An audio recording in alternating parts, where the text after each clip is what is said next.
Welcome back to the Hangout Room. Today we're talking about the challenge, episode 10, Spies, Lies and Allies. I've told you time and time again, be ready for anything. Agents, from here on out, you are no longer competing in pairs. Bye-bye. Bye, see ya. All right, agents, these are your cells. These are the teams that you're going to be working with moving forward. Ooh. It reminds me of Survivor. Yeah, it's tribes. It's like, okay, I mean, it's still a change up from what we were doing before, so it's leading to some interesting development. Where do you think it's going to go from here? I feel like this game now is just for the strongest people to survive and the weakest people to go home. Yeah, I feel like to a certain extent we're back to picking off the rookies and the weaker players. Some people are talking about the stronger players, like we had Devin talking about CT last week.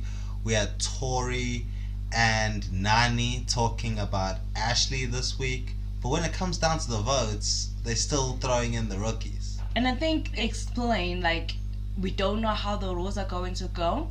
So we don't want to throw in a big player when we don't know the rules of the game. Now we got to get you an opponent. So that decision is yours. But now that they know the rules of the game, it's like, are you still going to be comfortable throwing in a big player knowing that they can always pick anyone? I mean, yeah.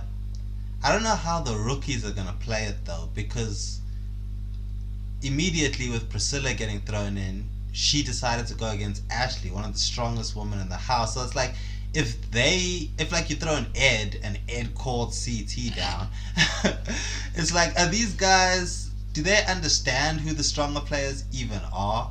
Because Priscilla wasn't making that decision based on who do I think I can beat. She was just like, oh, well, there's beef already with Ashely. I started the beef with her. We're going to end it today, one way or another, on this elimination. Might as well go for the champ, you know, get the respect. And it's like, but that's not who you could beat, though. That doesn't seem like a strategic decision. So I'm like, if the rookies still aren't thinking strategically, we could see CT down there if a rookie pulls him down.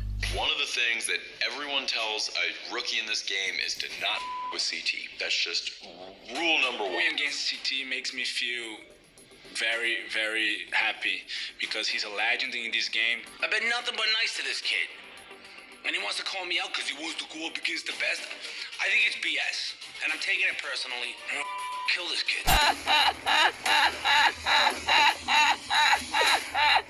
On Priscilla's defense, Amanda did explain in the aftermath that the reason behind going after Ashely was to give Amanda a laugh light in the game. Like, why are you fighting? What are you here for? It's really emotional for me. Priscilla was actually raised by a single mom, and she knows that I'm a single mom, and so she was like, I respect you for being a single mom. Like, I feel like you deserve to be here, so I'm not gonna pick you. So Priscilla was thinking more with her heart and soul rather than the game. They're talking about friendships. Everyone's talking about who's real with me and who's, like, Emmy says that a lot. Work with intuition, with a connection between people, energies. Like, this is the most important thing for me. Like, strategies. Yeah. Logan as well, who I'm vibing with, take it as it goes. And it's like, a lot of y'all are playing this game like it's another type of reality show. Like you're in The Circle or Big Brother or something.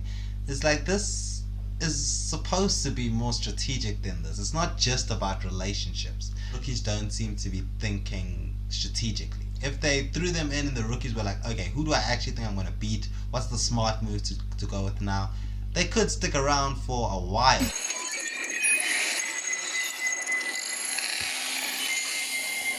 Also seeing vets manipulating other vets, because CT, who does have a history with Big T, when Big T ran up to him, he said, go to that team. And she was like, oh, maybe he's looking out for me. He's my friend.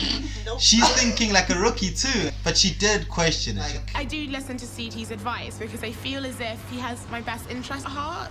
Or or is CT just trying to make sure that I'm not on his team? Must be hard for Big T because you got CT turning on you on the same day that Logan's also like, nah. I was already seeing signs of it, that he wasn't as invested as she was. From the get-go, I think. Yeah, from the get-go. It was like he was just here for a little bit of fun. A little bit of honey, and she wants all the honey. No more kisses, no more cuddlings, so no more. And she was like, oh my word, he's so good, he's so cool. So it's like, I don't know. But it's interesting, when he actually decided to voice it out. It's like the only time when your guys are stuck in a losing team. And he might also picked up on some of those vibes that Big T's not in the center of this vet alliance, so being with her could actually hurt him. It's probably the smart move. You know who has smart ideas but not given opportunities to execute them? Damn straight! Woo! Hey, Nanny, Nanny, talking, hey, Nanny, Nanny. Come on. That is Nanny. Low-key rooting for Priscilla because why would I want Ashely to stay in this game? Now that this is a team game, Ashely is a threat. She is my opponent in this game, and I definitely don't want her around. Ashely tweeted how upset she was when she heard Nanny say that. At the same time, even in the episode, Ashely said, Tori, Nanny, Casey, they're not going to want to go against me. She understood. Looking at the agency, I see Casey, Nanny, and Tori, and I know for a fact they don't want to see me in a final. Yeah, so it's very strange that she's watching the TV now and she's on Twitter complaining. I'm like, you said the same thing. You said the same thing. Like, she was hoping Nanny would just think it. I don't instead of say it out saying loud. like, I hope this bitch goes. I don't want her around. And she's like, damn, girl, keep it inside. Or Ashely is just having another meltdown Ashley Mitchell moment on social media right now. She's just like not feeling supported, especially in this episode, because at the end she was in tears because she was feeling supported. So a lot of emotion going around Ashely. Yeah, speaking of Ashely not feeling supported, You know, it's been a few seasons since I've had any friends in the headquarters. So having like the whole crowd helping me remember my callers, it just felt overwhelming. Like, they like me, they really like me. Actually, when she said that, it took me back. And she have had one of the most tough season on the challenge. I've been sick, and you let them take the only thing that I had to make me feel better. That's messed up. Okay, don't care. Happy sales! This guy's belittled me, put me down, slut-shamed me, and also threatened my life and my family's life. I'm keeping the money. Ashely loses this elimination, and it is sad to see her go, but it's one less champ for me to worry about. This season, I've been to 3 finals and 2 wins. None of them want to see me in a final because most of them have done more than me and still ain't put their ass there and definitely ain't got first place. So they act like they're my friends, but they have secret hate in their heart for me, and that's what pisses me off. So she haven't had a good run. I understand feeling like nobody wants you and nobody wants to play the game with you. So her making it this far, and not just them not voting her out, but actually helping her win. I feel like she deserved that good moment because she haven't had one in a pretty long time. Are we shocked how all the Big Brother people ended up all in one team? Oh, they were smart. Unlike Cory and Nelson were like, let's split up. This is where me and Nelson's experience comes into play. You know, the rookie move probably would have been me and him on the same team. I already know he's gonna look out for me, and he already knows I'm gonna look out for him. Let's split up our numbers and let's work together. Yeah, I don't know if that's the right thing to do right now, because it's the tribe setup. So you want all your eggs in the same basket.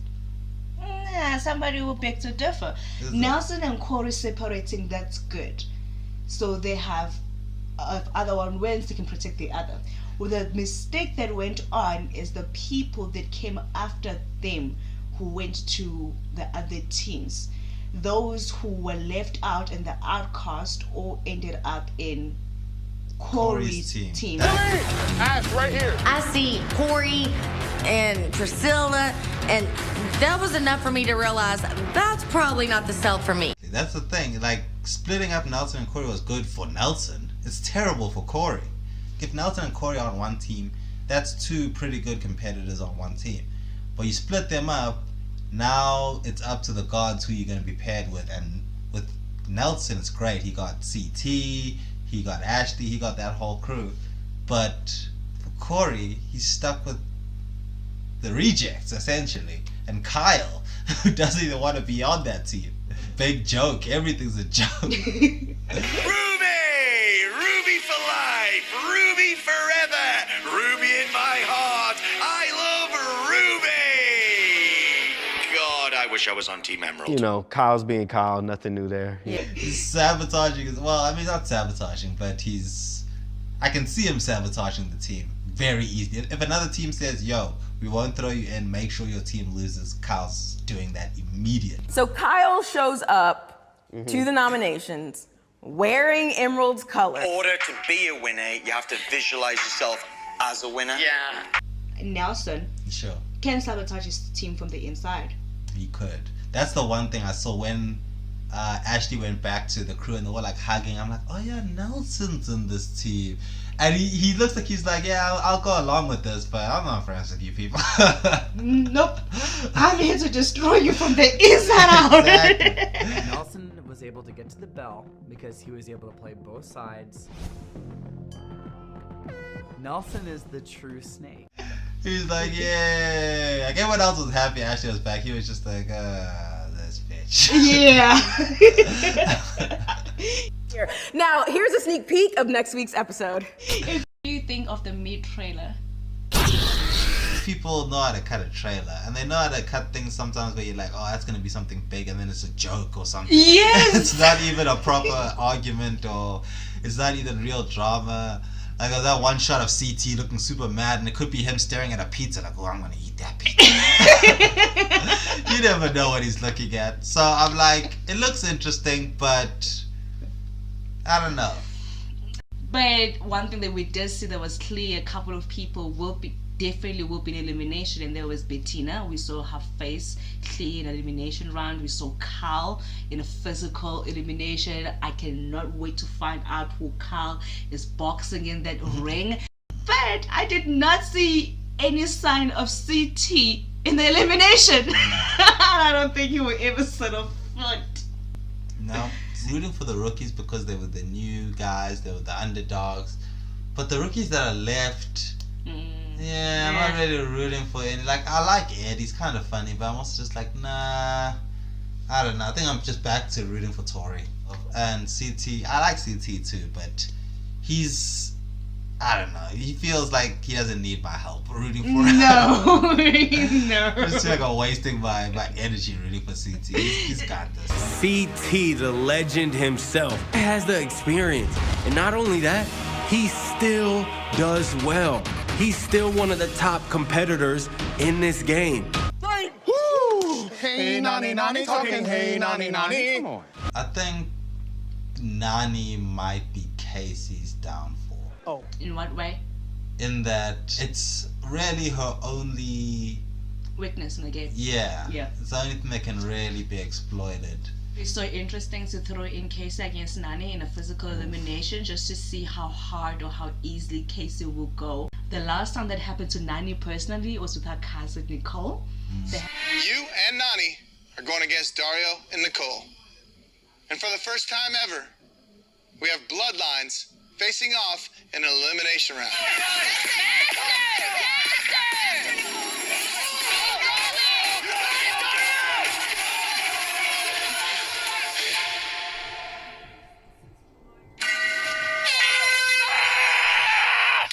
Let's go! Woo!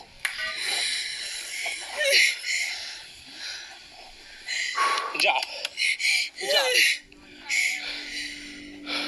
What I was thinking of mainly was basically what we saw with Priscilla this episode, where it's like you could pick someone you can beat, but because of an emotional connection, you end up going for someone that you might not be. Like I could see Casey being in a situation where she's like Tori or Nanny. Exactly. Where it's like I can beat Nanny, but I don't want to go against Nanny, so I take Tori, and then Nanny's not gonna win in a final. She might, but I don't think so. Only when if she's paired up with a really, really strong competitor who will carry her when she gets tired of running. Yeah. Like, I'll do the worst thing, I'll just put you on my back. Do you want me to carry you? Shut the up. Do you want me to carry you? Do you really think you can? Yes, come on. Oh my god. Oh my god. You know your hair? I know of it. It's all blue. And everyone's favorite alien, Emmy from Romania.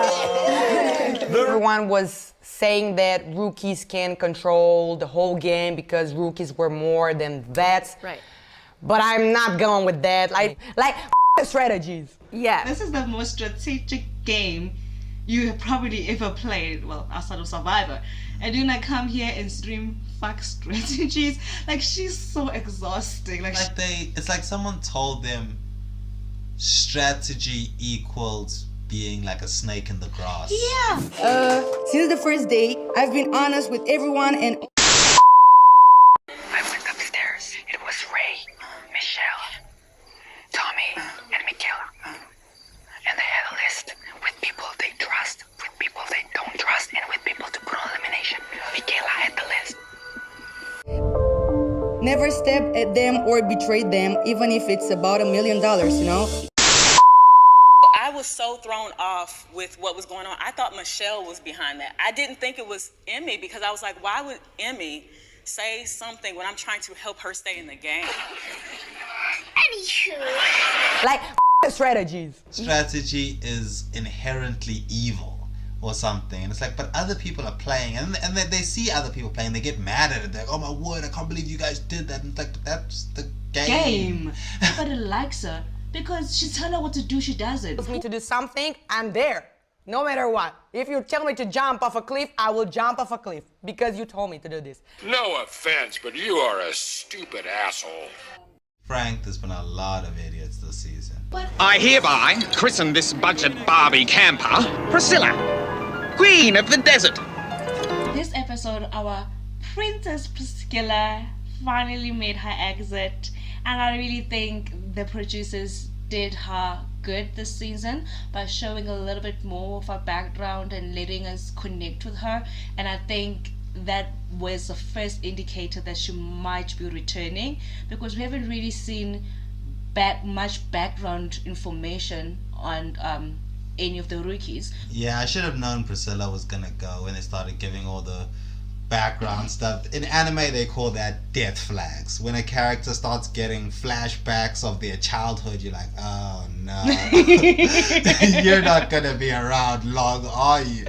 And I don't know, I've reached the point where I was rooting for the rookies, but now I'm just tired of them. I'm like, if they're gonna go, then just let them go. So I'm looking forward to the rest of the season and what the challenge has in store for us. We'll see where it goes from here. If you've listened this far, hit that like button, hit that subscribe button for more of our stuff, and keep an eye out for more episodes of the challenge and other shows and movies that